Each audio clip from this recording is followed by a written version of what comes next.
सदगुरु कबीर की एक साखी है। अरब खरब लो दर्ब है, उदय अस्त लो राज।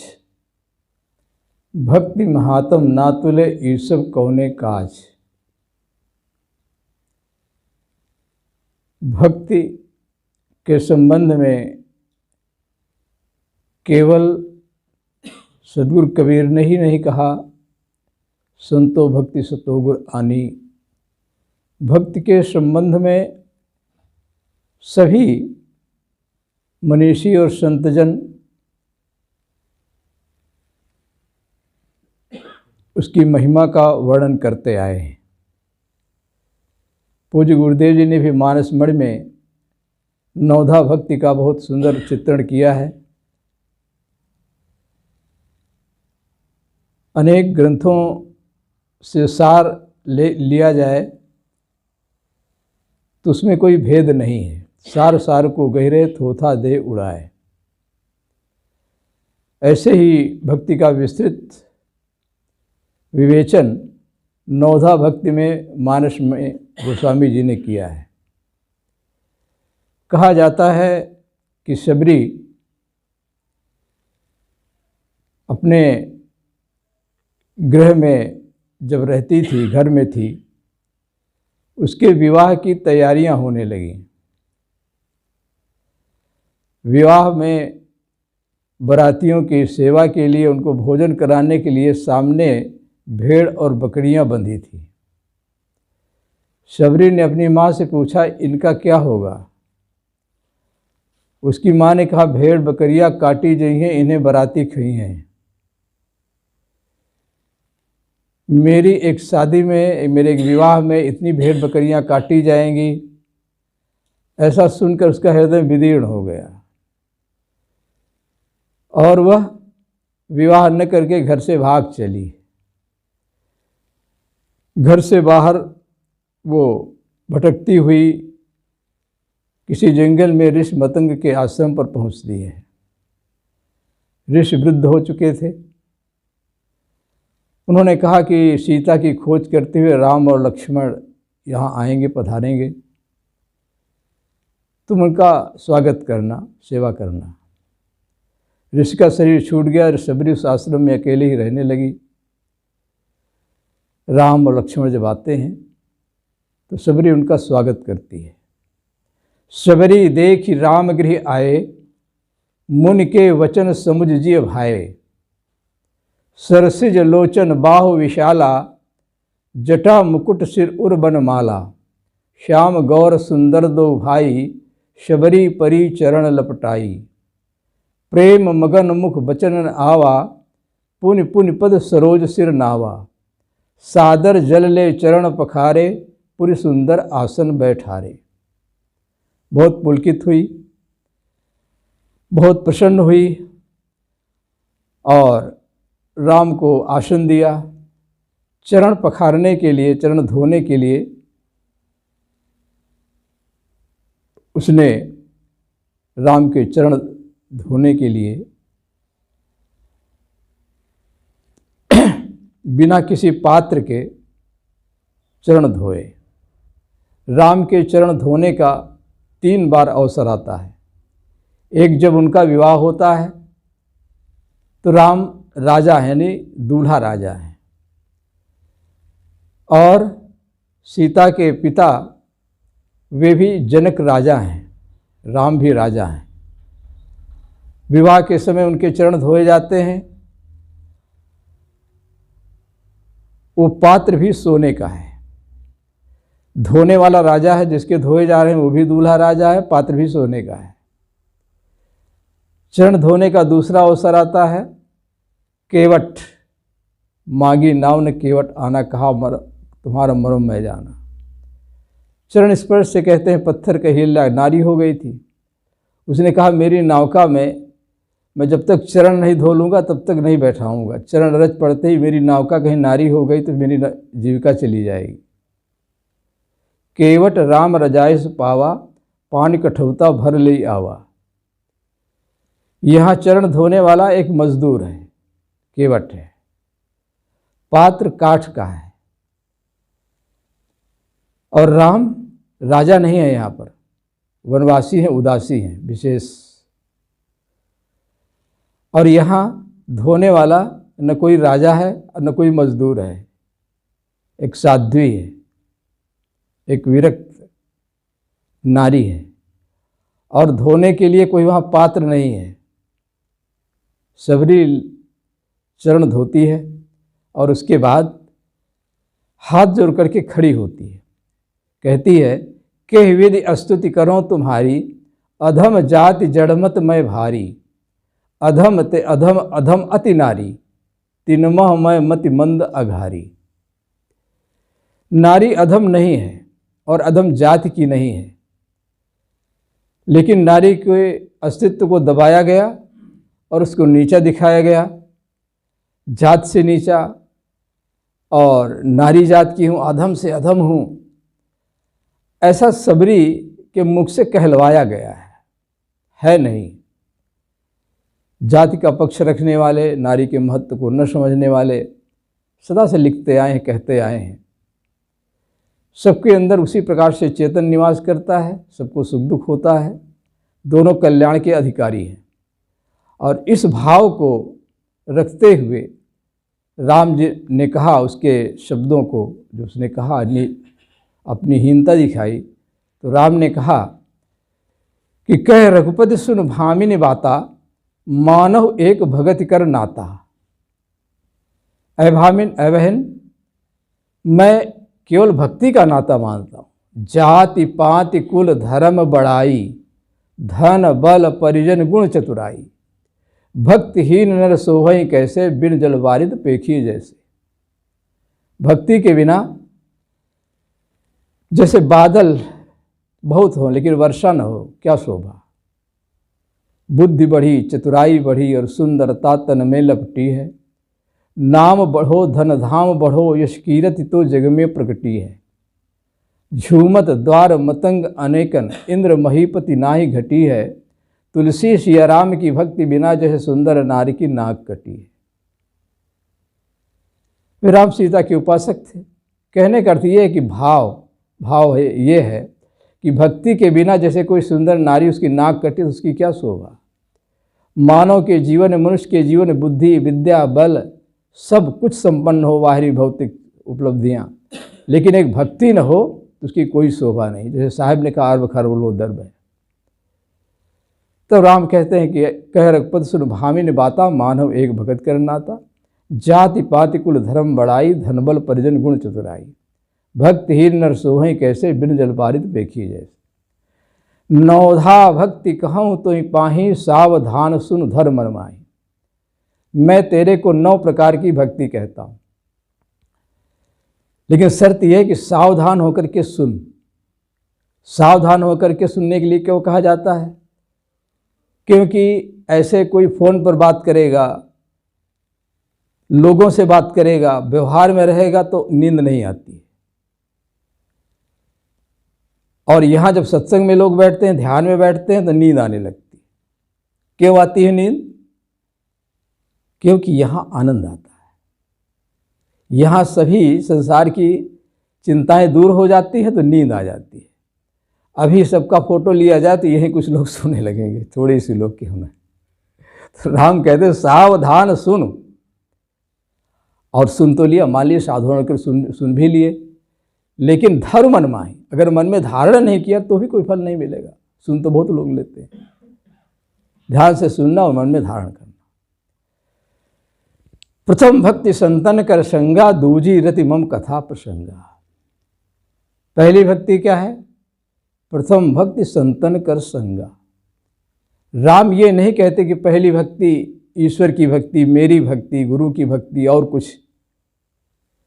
वे कहते हैं प्रथम भक्ति संतन कर संगा, कि संत और गुरु में भेद क्या है। गुरु भी संत ही होता है और संत भार नहीं लेता, गुरु भार लेते। शिष्यों के कल्याण के लिए जो भार ले लेते हैं, गुरु श्रेष्ठ वजनदार, भार ले लिया कल्याण का, मेरा कल्याण हो गया, जगत का भी कल्याण हो। ऐसे जो सद्गुरु हैं वे भार ले लेते हैं, उनको गुरु कहा जाता है। लेकिन प्रथम तो संत ही, और गुरु भी संत ही होते हैं। तो प्रथम भक्ति संतन कर संगा, पहली भक्ति क्या? संतों की संगत करो। संत साधु वृक्ष सद्ज्ञान फल, शीतल शब्द विचार, जग में होते साधु ने जरि मरता संसार। साधु वृक्ष हैं और उनके निर्मल वचन जो है शीतल छाया के समान सुख देते हैं। जैसे किसी नदी के पास जाओ, नदी की तरफ जाओ, तो नदी में की तरफ चलने लगो तो भी उसकी ठंडी ठंडी हवाएं आती। नदी के पास पहुंच गए, नदी में स्नान किए तो शरीर ठंडा हो जाता है। प्यासे अगर पानी भी पी लिए तो अंदर तक ठंडा हो जाता है। ऐसे संतों का जीवन होता है, संतों का आचरण आचार विचार ऐसा होता है, उनके भाव ऐसे होते हैं जो अपनी ओर खींचते हैं। संत कहीं भी रहें लेकिन भक्त रूपी भंवरे वहाँ पहुँच जाते हैं। जहाँ कहीं भी दीप शिखा मुस्काती है, परवानों की भीड़ मचलती आती है। फूल कहीं निर्जन में चाहे मुस्काएं, भंवरों को चुपचाप खबर मिल जाती है। भक्त रूपी भ्रमर संतों के पास पहुँच जाते हैं, क्योंकि संतों की भक्ति से, उनकी सेवा से, उनके उपदेश से इस जीव का कल्याण होता है। तय सुतमान हमारी सेवा, तो कह राजदेव हो देवा। तय सुतमान हमारी सेवा, साहब कहते हैं कि ऐ सुत ऐ शिष्य, तू मेरा कहना मान ले, मेरा उपदेश, मेरी शिक्षा को ग्रहण कर ले, तो मैं ज्ञान स्वरूप स्थित का साम्राज्य तुझे दे दूंगा, जहाँ कोई दुख नहीं है। तो प्रथम भक्ति संतन कर संगा, स्वस्वरूप अनुसंधानम भक्ति रित्य विधीयते। स्वस्वरूप का अनुसंधान करना भक्ति का अंतिम परिणाम है, स्वरूप ज्ञान। लेकिन वो बिना संतों के, बिना सद्गुरु की शरण में जाए उसका बोध हो नहीं सकता है।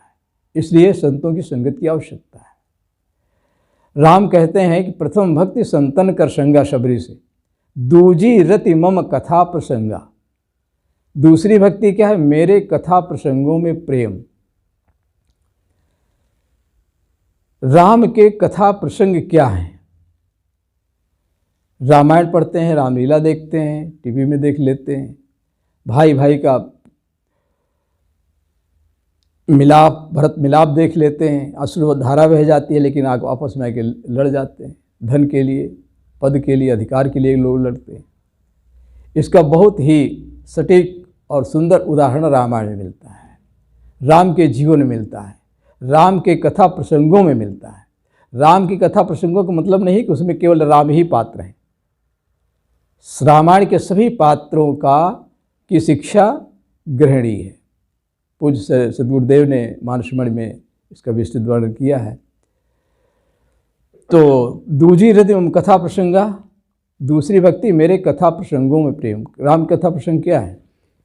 प्रारंभ से देखा जाए तो गीत में राधे श्याम रामायण है, उसके गीत, उसके स्वर में जो कहा गया है वो बहुत ही अर्थ करने की, व्याख्या करने की जरूरत नहीं है, सरलता से समझ में आ जाएगा। कहा जाता है कि किसी समय महाराज दशरथ ने प्रिय रानी कैकेयी को वरदान देने के लिए कहा था कि मैं तुमको 2 वर दूंगा। और समय आया जब राम राजगद्दी के योग्य हो जाते हैं। उस समय भरत और शत्रुघ्न ननिहाल में थे और ऐसे समय में वो राम को राजगद्दी देना चाहते हैं। कैकेयी को मंथरा मिल जाती। कैकेयी भी राम को चाहती थी, राम प्यारे थे सबको, राम श्रेष्ठ थे, बड़े थे, आचरणवान थे। लेकिन कैकेयी को मंथरा मिल जाती है और कहती है कि तुमको दासी बन के रहना पड़ेगा और भरत भी दास बन के रहेंगे। तुमने जो 2 वर देने को कहा था महाराज दशरथ ने, वो आज सुंदर अवसर मांग लो, भरत को राजगद्दी, राम का वनवास। और वो कोप भवन में पहुंच जाती है। कहते हैं कि पहले राजा महाराजा जिसको क्रोध आता था उसके लिए क्रोध भवन होता था, रूम अलग होता था। जैसे आजकल बहुत से रूम बनाए जाते हैं, ड्राइंग रूम, क्या क्या। कोप भवन, गुस्सा है तो सबके सामने गुस्सा मत करो, कोप भवन में पहुंच जाओ, पता चल जाएगा। तो कोप भवन में पहुंच गई और जब राजा दशरथ ने सुना कि कोप भवन में कैकेयी है तो कोप भवन सुन सकचे उराऊ, भयवश अगड़ों परे न पाऊँ। सुरपति बसई बाहुबल जाके, नरपति रहें सकल रुख ताके। सो सुन तियरिस गयो सुखाई, देखो काम प्रताप बढ़ाई। ये काम की लीला तो देखिए, संसार के भोगों की लीला तो देखिए कि वहाँ पर दशरथ एकदम किम कर्तव्य विमूढ़ हो जाते हैं, आसक्त रानी कैकेयी की उसमें पढ़ करके, और वे भूल जाते हैं कि मुझे क्या करना चाहिए, दुखी हो जाते हैं। तो राम जब को भवन में पहुंच जाती है कैकेयी, तो दशरथ उसको मनाते हैं, लेकिन वह कहने में नहीं आती, मैं तो 2 बार लूँगी, भरत को राजगद्दी और राम को वनवास। ये सुन करके दशरथ बिल्कुल होश गुम हो जाते हैं और वे राम से कहते हैं कि राम के लिए कहते हैं कि ऐसा मत करो कैकेयी से कि राम को वनवास दिलवा रही है, उसको भरत को राजगद्दी, लेकिन नहीं मानते हैं। तो राम तैयार हो जाते हैं, वहाँ पहुँच जाते हैं। दशरथ बहुत व्याकुल हैं और राम से कहते हैं कि बड़ भागी वह बेटा है जो पिता का आज्ञाकारी है, माता यदि ही आज्ञा तो जिंदगी पवित्र हमारी है। राम कैकेयी और दशरथ के समक्ष उपस्थित होते हैं और माँ कैकेयी से कहते हैं दशरथ के समक्ष कि बड़ भागी वह बेटा है जो पिता का आज्ञाकारी है, माता यदि यही आज्ञा तो जिंदगी पवित्र हमारी है। हम इतने बड़े हुए फिर भी ये खेद सदा ही रहा हमें, माता या पिता किसी ने भी आदेश न कोई दिया हमें। है निश्चय आज स्वर्ण अवसर हमको आज्ञा देती है माँ, है आज हमारा अहोभाग्य हमसे सेवा लेती है माँ। हम स्वयं विचारा करते थे थोड़ा सा समय वनों में दें, तब जानेंगे तब दुख क्या है जब जीवन दुखी जनों में दें। सच कहते मन की कहते हैं, है तिलक बहुत ही भार हमें, वो भरत प्राण प्यारे को हो इसमें आनंद अपार हमें। वे राजगद्दी नहीं चाहते हैं और वन जाने के लिए तैयार हो जाते हैं। नव गए अंदर घुमीर मन राज अलान समान, छूट जान बन गमन सुन और आनंद अधिकान। राज उनको बेड़ी के समान मालूम होता है, और जैसे एक नए जवान हाथी के पैरों में बेड़िया डाल दी जाए, राज बेड़ी के समान जान पड़ता है। उसे छुड़ाकर वे भागना चाहते हैं, जाना चाहते हैं। राम वन जाने के लिए तैयार हो जाते हैं और वे पिता के समक्ष कहते हैं बड़ भागी वह बेटा है जो पिता का आज्ञाकारी है। तो जब वो चलने लगते हैं तब दशरथ कहते हैं कि बोले मुझसा न कठोर पिता, धरती पर और कहीं होगा, तुमसा भी आज्ञाकारी सुत जग में अन्यत्र नहीं होगा। तुम घर का प्यार छोड़ते हो, मैं अपना प्यार छोड़ दूंगा, तुम छोड़ रहे हो अवधपुरी, मैं ये संसार छोड़ दूंगा। इसके बाद राम तैयार हो जाते हैं। लक्ष्मण का वनवास, सीता का वनवास नहीं हुआ था, लेकिन सीता भी जाने को तैयार हो जाती है। बहुत मनाते हैं, रानियाँ मनाती हैं, माताएं मनाती हैं, मंत्री कहते हैं, समझाते हैं सीता को जंगल मत जाओ, लेकिन सीता कहती है मंत्री सुमंत मंत्री से, मंत्री सोने की चमक कभी सोने से अलग नहीं होगी, चरणों की रेखा चरणों के धोने से अलग नहीं होगी। चांदनी चांद के संग रहती, बिजली घन के संग रहती है, पत्नी पति की अनुगामिनी है, जड़ सृष्टि तलक ये कहती है स्वर्णपुरी सी अवधपुरी, पर मुझे न ललचा सकती है, हंसिनी मान सर को तजकर अन्यत्र नहीं जा सकती। सीता तैयार हो जाती है। लक्ष्मण का वनवास नहीं हुआ था, लेकिन लक्ष्मण भी तैयार हो जाते हैं और कहीं उनकी पत्नी वहाँ थी उर्मिला, उसको दुख न हो, इसलिए वे सबसे पहले उर्मिला के पास पहुँचते हैं और कहते हैं यदि 14 वर्षों की मेरी बिछुड़न तुमको खल सकती हो तो मैं ये कहने आया हूँ तुम मेरे संग चल सकती हो। लेकिन उर्मिला ने कहा, उनका हर पात्र शिक्षाप्रद है। उर्मिला का त्याग देखिए यहाँ पर। उर्मिला कहती है यदि मुझे साथ में लोगे तो, यदि मुझे साथ में लोगे तो उस व्रत में बाधा आएगी, आकर्षण हुआ प्रबल मेरा तो वह सेवा छूट जाएगी, इसलिए नहीं जाऊंगी मैं, जी लूँगी 14 वर्षों तक, वह चित्र आपका सम्मुख है, पूजूंगी 14 वर्षों तक। प्राणेश छोड़ मेरा विचार, बेखटके आप प्रयाण करें, वे जगत जया वे जग जननी वे जगदम्बा कल्याण करें। सीता भी तैयार हो जाती है, लक्ष्मण भी तैयार हो जाते हैं। लक्ष्मण उर्मिला से राय लेकर के उसकी मनोस्थिति को देख करके वो अपनी माँ के पास पहुँचते हैं, सुमित्रा के। सुमित्रा भी ये नहीं कहती कि तुम रुक जाओ, तुम्हारा वनवास नहीं हुआ। सुमित्रा कहती है, जब वो तैयार हो जाते हैं राम सीता के साथ जाने के लिए लक्ष्मण सेवा में, तो लक्ष्मण कहते हैं, वहाँ सुमित्रा कहती है कि देखना लाल हो मेरे तुम, ध्यान से सुनना, अर्थ बताने की जरूरत नहीं है।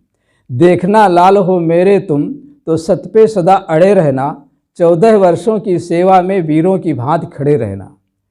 किंचित भी पीछे हटे लाल तो क्षत्रिय धर्म मिटा दोगे, कर्तव्य मार्ग से डिगे अगर तुम माँ का दूध लजा दोगे।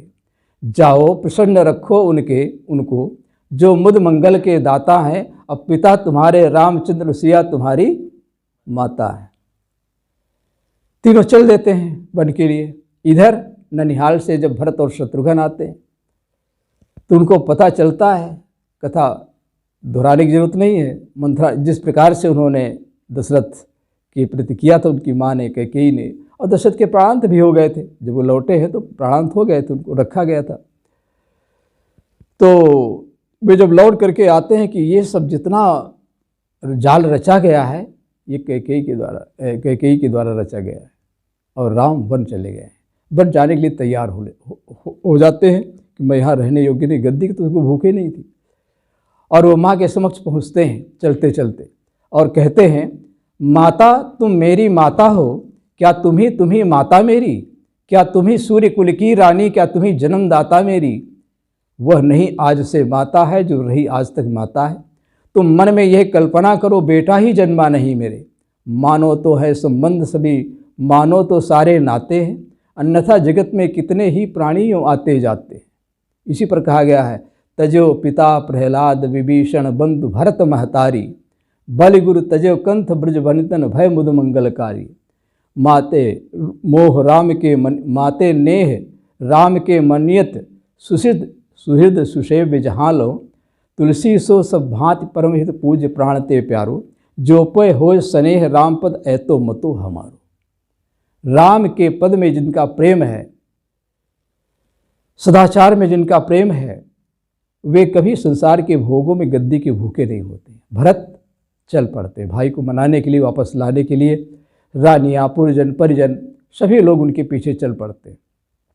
और जब वहाँ जंगल में पहुँचते हैं, चित्रकूट में वर्णन आता है कि भरत नंगे पांव थे और बावलों की तरह एकदम पागल जैसे राम से मिलने के लिए दौड़ पड़ते।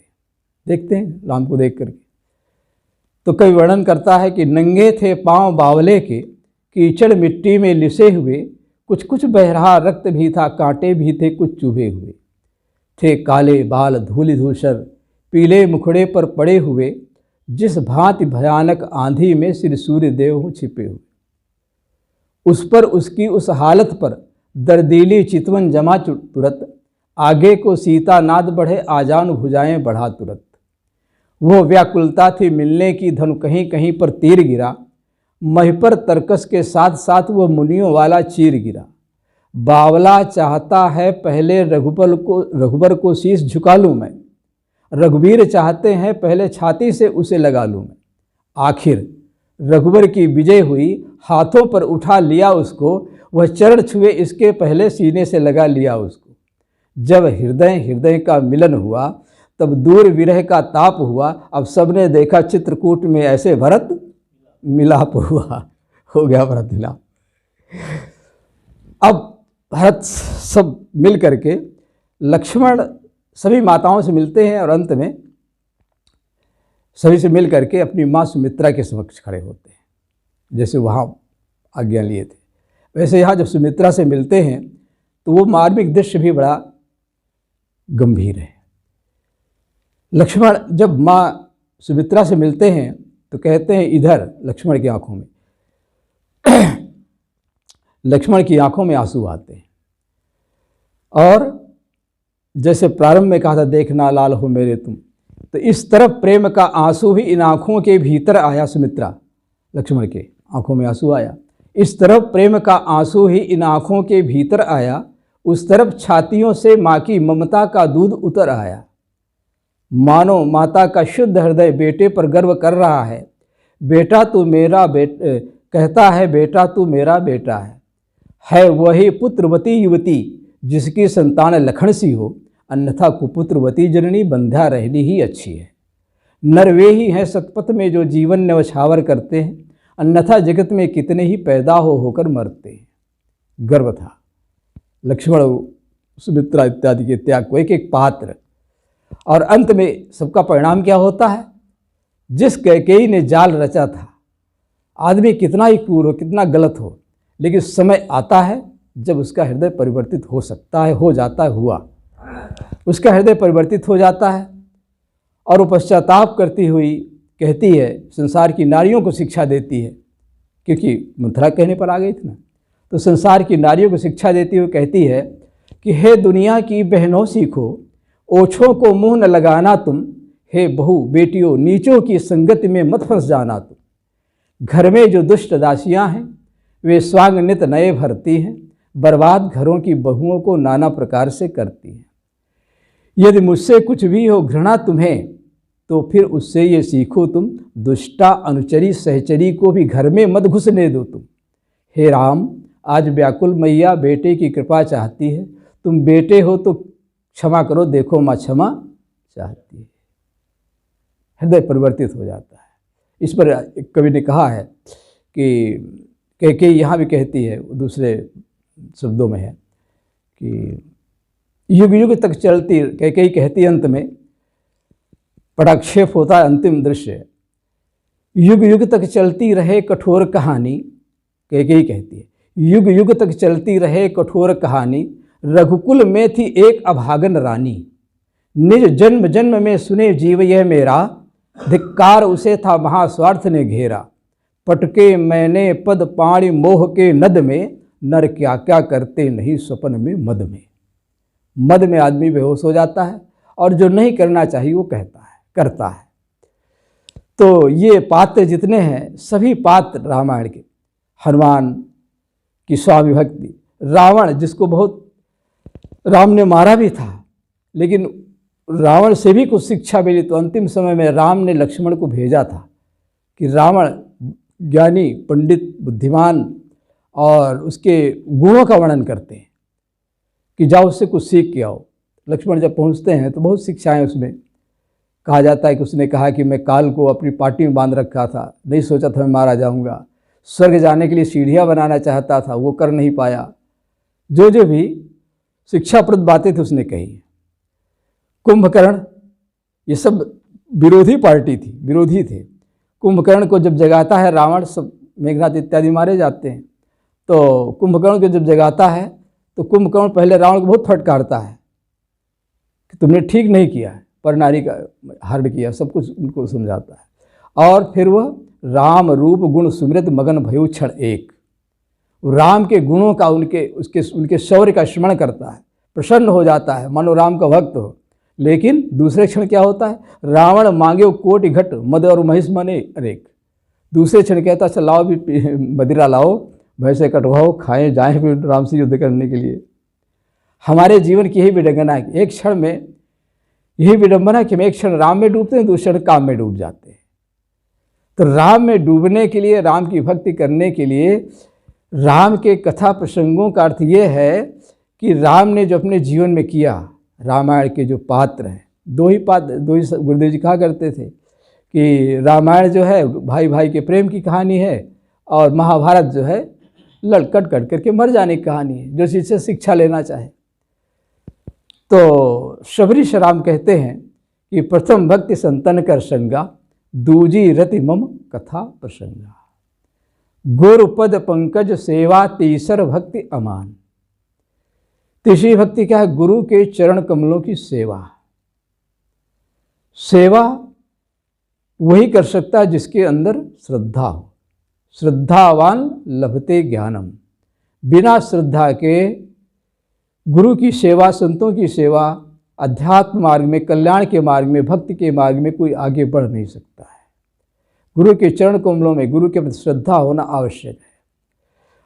ये नहीं कि बस गुरु की शरण में गए, ज्ञान की बातें मिल गई, जान लिए और फिर गुरु से कोई मतलब नहीं। जो गुरु बसे बनारसी, शिष्य समंदर तीर, बिसराए बिसरे नहीं जो गुण हो शरीर। गुरु का शरीर सदा नहीं रहता, शिष्य का भी शरीर सदा नहीं रहता, लेकिन गुरु का जो ज्ञान है, गुरु जी जो शिक्षा है, उसको जो अपने हृदय में हृदयंगम करता है, मानो गुरु का भक्त है। और ये बिना श्रद्धा के नहीं हो सकता है। श्रद्धा, सत्य के प्रति धारणा, उसे श्रद्धा कहते हैं। हम गुरु के पास जाते हैं, सदगुरु के पास जाते हैं और गुरु के चरणों में नमन करते हैं, सुमन चढ़ाते हैं। सुमन चढ़ाते हैं।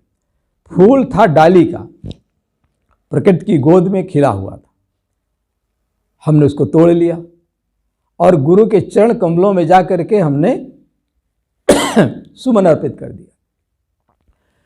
ध्यान से समझें, फूल डगाली का था और चरण गुरुदेव के थे, तुमने अपना क्या अर्पित किया?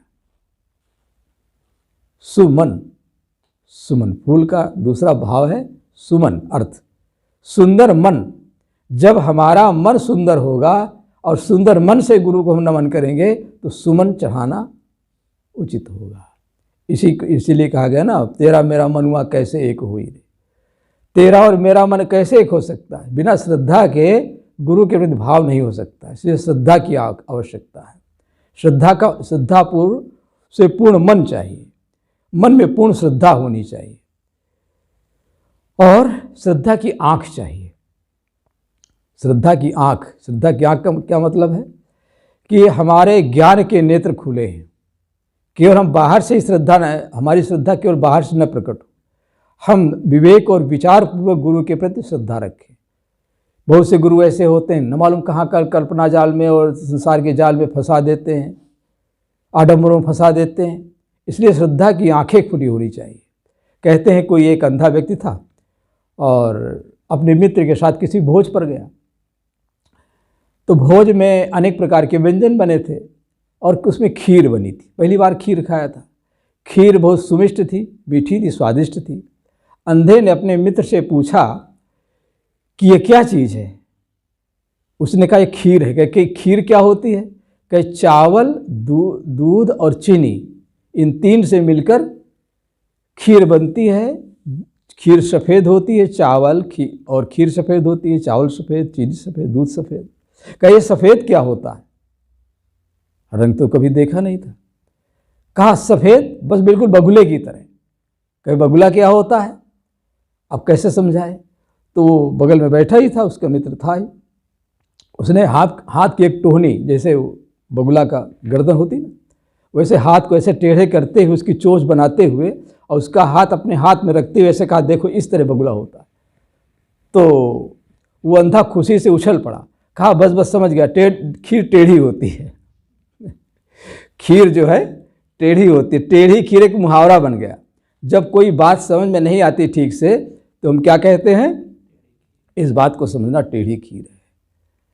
तो गुरु के रहस्य को समझना, गुरु के महत्व को समझना टेढ़ी खीर है। सब लोग नहीं समझ पाते। गुरु मिल जाते हैं लेकिन उनके व्यक्तित्व को, उनके वैराग को, उनके त्याग को, उनकी रहनी को जब तक हम ठीक से नहीं समझेंगे, श्रद्धापूर्वक समझ में नहीं आ सकता। इसलिए हमारी श्रद्धा की आंखें खुली होनी चाहिए। श्रद्धा के पंख चाहिए। जैसे एक पक्षी होता है, पक्षी घोंसले में अंडे देता है, अंडे से चूजा यानी बच्चे निकलते हैं और उसके अंदर तब उसमें उनके पंख नहीं होते, धीरे धीरे पंख निकलते हैं, काला काला निशान बनता है, फिर पंख आ जाते हैं, थोड़ा बड़े हो जाते, फिर चों चों करने लगते हैं, फिर बाहर से दाना ला करके उसके माता पिता नर मादा उसको चुगाते हैं और धीरे धीरे करके वे उस घोंसले के अंदर बड़े हो जाते हैं, इतने योग्य हो जाते हैं कि अब उड़ सकते हैं, अब चुगाने की आवश्यकता नहीं रही। तब उसके माता पिता नर मादा उसको क्या करते हैं? चोंच मार मार कर उसको घोंसले से नीचे गिराना चाहते हैं, फिर दुबक जाते हैं। लेकिन अंततः जब उसको गिरा देते हैं घोंसले से, तो ज़मीन पर आकर फुदकते हैं, कुछ देर उड़ते हैं, फिर ज़मीन पर आ जाते हैं। लेकिन धीरे धीरे अभ्यास करने पर वे उस गगन में, जिस गगन में उतरना नहीं चाहते थे, घेरे में जो रहता है उससे निकलना नहीं चाहता, उस घेरे को छोड़ना नहीं चाहते थे, अब वो गगन, वो आकाश उनके लिए मित्र हो जाता है। इसी तरह से हम गुरु के घेरे में रहते हैं, गुरु के पास रहते हैं, एक नियम होता है, लेकिन गुरु इस नियम और घेरे में उसे बांधते नहीं हैं, वे उसे मुक्ति के गगन में उड़ाना चाहते हैं। मुक्ति के गगन का मतलब नहीं है कि वो गुरु को छोड़ करके चला गया, मनमानी घूमने लगा, मनमानी करने लगा गुरु की आज्ञा के विरुद्ध।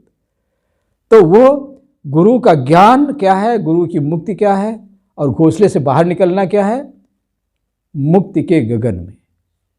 हमारा मन मुक्ति के आकाश में विचरे, ये भाव है वहाँ पर। तो इसलिए श्रद्धा के चरण चाहिए, श्रद्धा की आँख चाहिए, श्रद्धा के पंख चाहिए।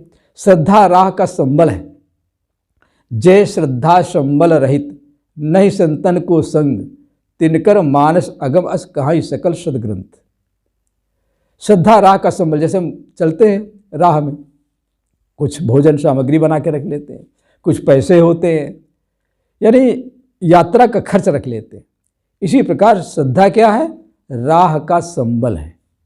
कल्याण के मार्ग में, भक्ति के मार्ग में आगे बढ़ने के लिए श्रद्धा क्या है, राह का संबल है। इसलिए गुरु के प्रति श्रद्धा, और जहाँ प्रेम होगा, श्रद्धा होगी, वहीं पर इस जीव को आगे बढ़ने में, कल्याण के मार्ग में आगे बढ़ने में कोई रुकावट नहीं हो सकती। एक उदाहरण कह के मैं समाप्त करूँगा। कहा जाता है कृष्ण की, द्रौपदी की कृष्ण जी में अनन्य भक्ति थी, प्रसिद्ध ही महाभारत। कहा जाता है कि 10 दिन युद्ध होते हुए हो गया था और पांडवों की ओर से कोई मर नहीं रहा था। दुर्योधन ने कहा भीष्म से, भीष्म उसमें सेनापति थे, कहा कि 10 दिन युद्ध होते हो गया है और आप पांडवों हमारे पक्ष में लड़ते हैं, पांडवों में से कोई मरता नहीं है, आप छोड़ देते हैं पा करके। तब भीष्म ने कहा कि कल मैं एक पांडव को जरूर मारूंगा। बात लग गई। भीष्म प्रतिज्ञा, बचपन में प्रतिज्ञा की थी, मैं आजीवन ब्रह्मचारी रहूँगा, योग्य हो गए थे। तो उसके बाद महाभारत युद्ध काल में भी एक बार उन्होंने प्रतिज्ञा की। भीष्म प्रतिज्ञा प्रसिद्ध थी, जो प्रतिज्ञा कर लेते उसको निभाते थे। युद्ध में उन्होंने प्रतिज्ञा की थी कि कृष्ण जी ने कहा था कि मैं अर्जुन का रथ वाहन करूँगा, लेकिन अस्त्र नहीं ग्रहण करूँगा। तो भीष्म ने कहा आज जो हरि न शस्त्र गहाऊँ, तो लाजों गंगा जननी को शांतन सुत न कहाऊँ। चंदन खंडी महारत खंडों कपिध्वज सहित डुलाऊँ, इति न करो शपथ मोहि हरि की छत्री गति न पाऊँ। पांडव दल सन्मुख होए धाऊँ, सरिता रुधिर बहाऊँ। सूरदास रणभूमि विजय बिन जियत पीठ दिखाऊँ, आज जो हरि न शस्त्र गाऊँ। और उस दिन उन्होंने इतना घमासान युद्ध किया कि अर्जुन को बेहोश कर दिया। तब कृष्ण जी रथ का एक पहिया लेकर के भीष्म की ओर दौड़े। तो भीष्म ने कहा भगवान रुक जाइए, मेरी प्रतिज्ञा पूरी हो गई। तो भीष्म जो प्रतिज्ञा कर लेते तो उसको निभाते थे।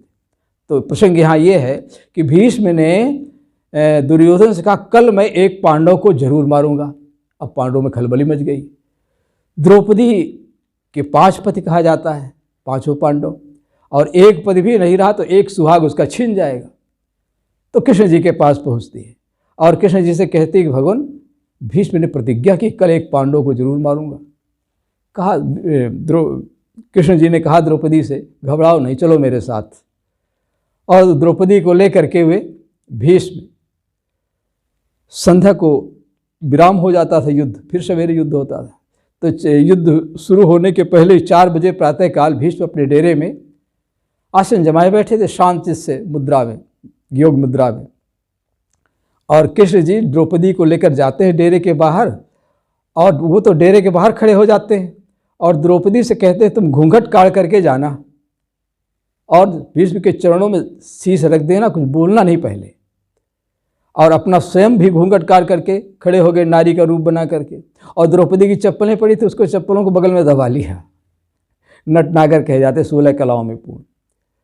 द्रौपदी जाती है धीरे से और भीष्म के चरणों में सिर रख देती है, नमन करती है, जैसे चरण छुआ जाता है तो चरणों में ही शीश रख देती है।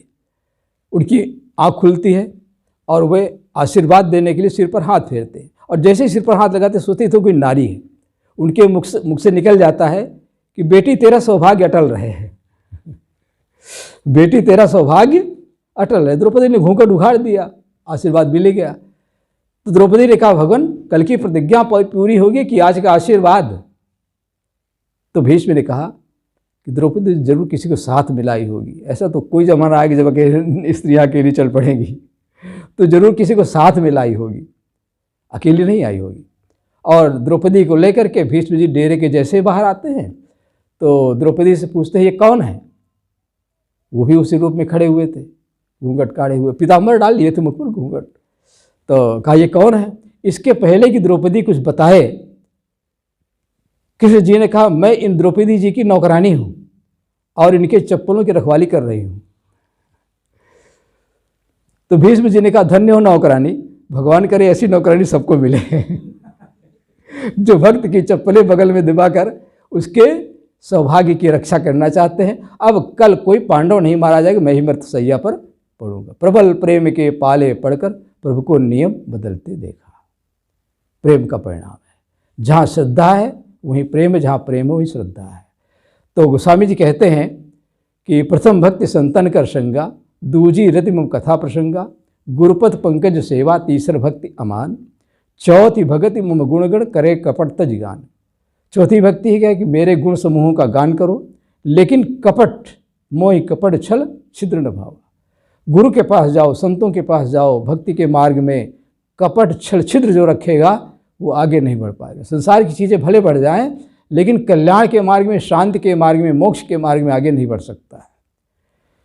मंत्र जाप मम दृढ़ विश्वासा, पंचम भक्ति से वेद प्रकाशा। मंत्र जाप, गुरु का मंत्र, मंत्र कहते हैं सलाह, शिक्षा। ये जितनी शिक्षाएं हैं सदगुरु की, ये सब मंत्र हैं। मंत्र जाप, जाप यानी उसका निरंतर मनन करना। मंत्र जाप मम दृढ़ विश्वासा, मम यानी इष्ट में, गुरु में और आत्मा में विश्वास करना, अपने आप में। मम के कई अर्थ हैं। मंत्र जाप मम दृढ़ विश्वासा, पंचम भक्ति से वेद प्रकाशा। खट दम शील विरति बहुकर्मा, निरत निरंतर सज्जन धर्मा। खट दम, दम यानी रोकना, मन और इंद्रियों को विषयों से रोकना। दमन के बाद समन होता है। कोई कहेगा मन को नहीं रोकेंगे, एक दिन न रोके तो क्या दशा होगी। इसलिए मन को रोकना पड़ता है विषयों से। आँख, कान, नाक, जिह्वा, त्वचा, पंच ज्ञानेंद्रियाँ, पंच विषय, 5 विषयों से 5 ज्ञानेंद्रियों को रोकना और मन को उधर न जाने देना, उसमें दुख दर्शन देखना। इस प्रकार से दमन, मन का दमन। खट दम शील, शीलवंत सबसे बड़ा, सब रत्नों की खानी, 3 लोक की संपदा रही शील में आनी। शील यानी सदाचार, शील स्वभाव। बचपन में बच्चे लड़ते हैं तो माँ कहती है, जो ज़्यादा लड़ता कहती है बड़ा कुशीली है, यानी कठोर होना, लड़ना झगड़ना। तो शील स्वभाव। मंत्र जाप मम दृढ़ विश्वासा, पंचम भक्ति से वेद प्रकाशा। खटदम शील विरति बहुकर्मा, और नाना प्रकार के प्रपंचों आडंबरों में न फंसना। सातम सब मोहमय जग देखे, मोते अधिक संत करी लेखे। 7वीं भक्ति क्या है कि मेरे समान संसार को समझो, सिया राम मैं सब जग जानी, ईश्वर सर्वभूतानां हृदय से अर्जुन तिष्ठति। साहब कहते हैं घाव काय पर घालो, चित देखूं तित प्राण हमारो। सबके अंदर एक समान आत्मा चैतन्य निवास करता है, किसी को दुख मत दो। तो 7वें सब मोहमय जग देखे, मोते अधिक संत कर लेके। फिर यहाँ जैसे प्रथम भक्ति में संतों की महिमा बताए थे, कहते हैं कि मोहमय जग देखे, मेरे समान समझो, लेकिन संत मिल जाए तो मेरे से भी बड़ा समझो। निरपेक्षम मुनिम शांतम, निरपेक्षम मुनिम शांतम, निर्वैरम समदर्शनम, अनुब्रजाम में हम नित्यम पूजेतं घृण भी। कृष्ण जी कहते हैं निरपेक्ष, मननशील और शांत निर्वैरी संतों के पीछे मैं इसलिए घूमा करता हूँ कि उनकी चरणों की धूल मेरे सिर पर पड़े और मैं पवित्र हो जाऊँ। तो रामकृष्ण से को बड़ा उन्हों तो गुरु को इन संतों का। राम देख राम सहसा उठाए, कर दंडवत मुन मुर लाए, सादर निज आसन बैठारे, जनक सुता तब चरण पखारे। जनक सुता तब चरण पखारे, ऐसा लगता है कि राम नहीं पखार सकते थे, नारियों के थे। तो भाव यहाँ पर यह है कि सेवा भाव, कोई भी सेवा करे। तो कहने 7वें सब मोहमय जग देखे, मोते अधिक संत करे लेखे। 8वें यथा लाभ संतोषा, सपने में नहीं देखे पर दोषा। 8वीं भक्ति क्या है? यथा लाभ में संतोष, जो मिला उसमें तृप्ति। 8वें यथा लाभ संतोषा, सपने में नहीं देखे पर दोषा। यहाँ सपने में कहो जागते जागते हम दूसरे के दोषों को देखते हैं। हमारी आँख में पड़ा हुआ एक तिल भी कितना करकता है, और हम इन आँखों से इन आँखों को नहीं देख पाते, लेकिन इन आँखों से हम संसार के बड़े से बड़े पेड़, पहाड़, जंगल, सारा संसार देख लेते हैं। हम अपने मन में और अपने जीवन में पड़े हुए दोषों को नहीं देखते, दूसरे के 3 समान दोषों को बहुत करके देख लेते हैं। इसलिए पर दोष दर्शन न करके अपने ही दोषों को देखना, उन्हीं को निकालना है। सपने उन्हें देखे पर दोषा, नवम नम्र सबसन छलहीना, मम भरोसे ही हर्ष न दीना। नव भक्ति क्या है? नम्रता, नमन नमन बहु अंतरा, नमन नमन बहु बान, ये तीनों बहुते नवे, चीता चोर कमान। हृदय से नमन होना चाहिए। ऐसा नहीं कि बाहर से मिलते हैं, यार हम मिलते तो झुकते तो है, लेकिन हमारा दिल नहीं मिलता है। ऐसा संसार दिल मिले का मेला है।